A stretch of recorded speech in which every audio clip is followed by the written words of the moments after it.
IPv6. The world of networking is currently undergoing a massive, multi-decade transformation from the aging IPv4 system to the next-generation foundation of the Internet, IPv6. While IPv4 served us well for 40 years, its biggest flaw was its size, with only 32 bits of space.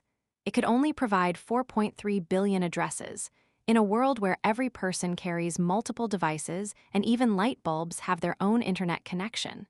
4 billion is nowhere near enough.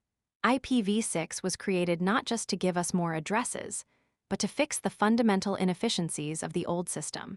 To master IPv6, you must understand its massive hexadecimal structure, the different types of addresses it uses, and how it eliminates the need for the tricks like N8T that we relied on for so long. The massive scale of 128 bits. The most striking difference you will notice is the size. While IPv4 is a 32-bit address, IPv6 is a 128-bit address. Mathematically, this is a staggering jump. It increases the number of available addresses from 4 billion to 340 undecillion. To give you an idea of how big that is, if you assigned an IPv6 address to every single atom on the surface of the Earth, you would still have enough addresses left over to do it again for 100 more planets.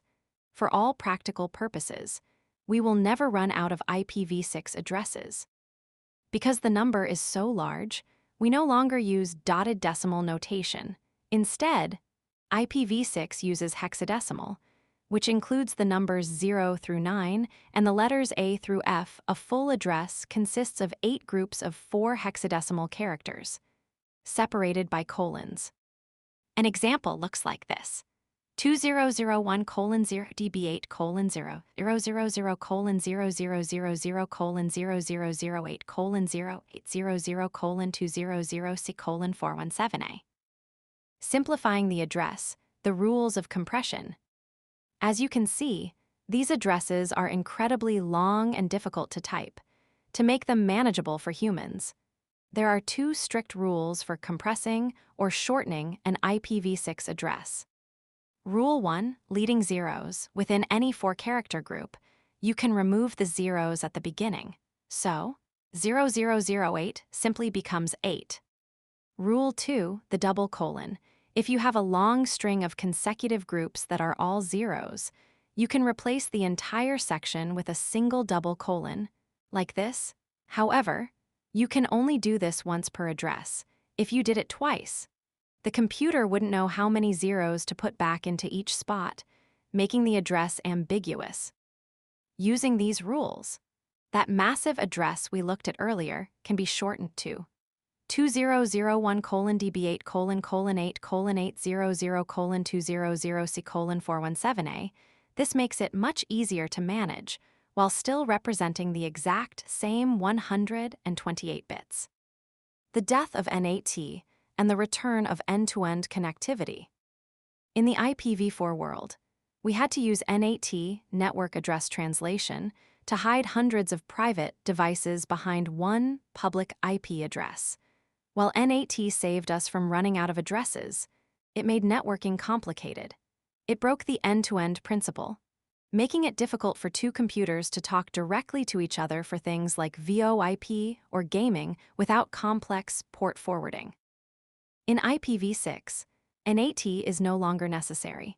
Every single device, from your laptop to your smart toaster, can have its own unique, globally reachable public IP address.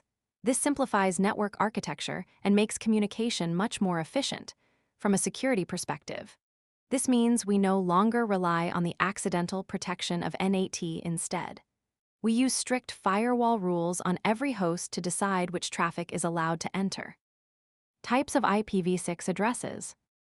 Unlike IPv4, where a device usually only has one IP address, an IPv6 host will often have multiple addresses at the same time, each serving a different purpose.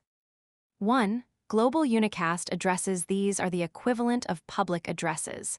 They are globally unique and can be routed across the entire Internet. They almost always start with the number 2 or 3, written as 2000/3. 2 link local addresses. This is a critical concept for IPv6. Every IPv6 interface automatically assigns itself a link local address, which always starts with FE80, FE80/10. These addresses are only valid on your local network segment. They are used for neighbor discovery and for the basic chatter between your computer and the router. Even if you have no internet connection, your computer will always have a link local address. 3. Unique local addresses, ULA. These are the equivalent of private addresses. They start with FC or FD. While they aren't common in small homes, large organizations use them for internal traffic that should never, under any circumstances, travel out to the public internet. 4. The loopback address in IPv4. The loopback was 127.0.0.1. In IPv6, it is simply : 1. Neighbor discovery and auto-configuration. In the old system, your computer had to beg a DHCP server for an address, while DHCP still exists in the new world, known as DHCPv6. IPv6 introduced a much cooler feature called SLAAC, or Stateless Address Auto-Configuration. With SLAAC, your computer doesn't need a server. When you plug it in, it sends out a router solicitation message. The router responds with the network prefix, the street name. Your computer then takes that prefix and combines it with its own unique identity, often derived from its MAC address, to create its own valid IP address. It is plug and play at its finest. Furthermore, IPv6 replaces the old ARP, Address Resolution Protocol, with the Neighbor Discovery Protocol, or NDP. This uses multicast instead of broadcast. In the old days, when a computer wanted to find someone, it would shout at everyone on the network, which was very noisy. In IPv6, your computer only sends messages to a specific group of devices that are interested in that information, making the whole network much quieter and more efficient. The challenge of coexistence. Because we can't just turn off the old internet and turn on the new one, we use 3 primary strategies to let IPv4 and IPv6 live together. 1. Dual stack. This is the most common method. Your router and your laptop simply run both protocols at the same time. If a website supports IPv6, your computer uses that. If the website is old and only supports IPv4, your computer switches back automatically. 2. Tunneling. This is where we wrap an IPv6 packet inside an IPv4 packet. This allows us to send modern data across an older part of the internet that hasn't been upgraded yet. 3. Translation, N8T64. This is a specialized version of N8T that translates between the 2 different languages. It allows an IPv6-only device to talk to an IPv4-only server. Security in the IPv6 world. From a cybersecurity perspective, IPv6 changes the game.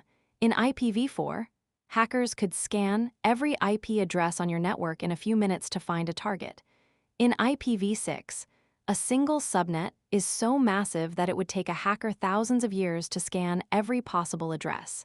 This makes reconnaissance much harder for the bad guys. However, IPv6 also mandates the support of IPsec, Internet Protocol Security. While it's not always turned on, the ability to encrypt and authenticate every single packet is baked into the very foundation of the protocol. As a professional, your job will be ensuring that your firewalls are correctly configured for both protocols.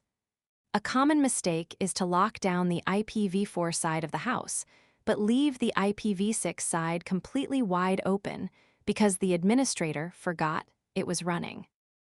By mastering the hex structure, the rules of compression, and the efficiency of neighbor discovery, you will be prepared to lead the transition into the undecillion address future of the global internet.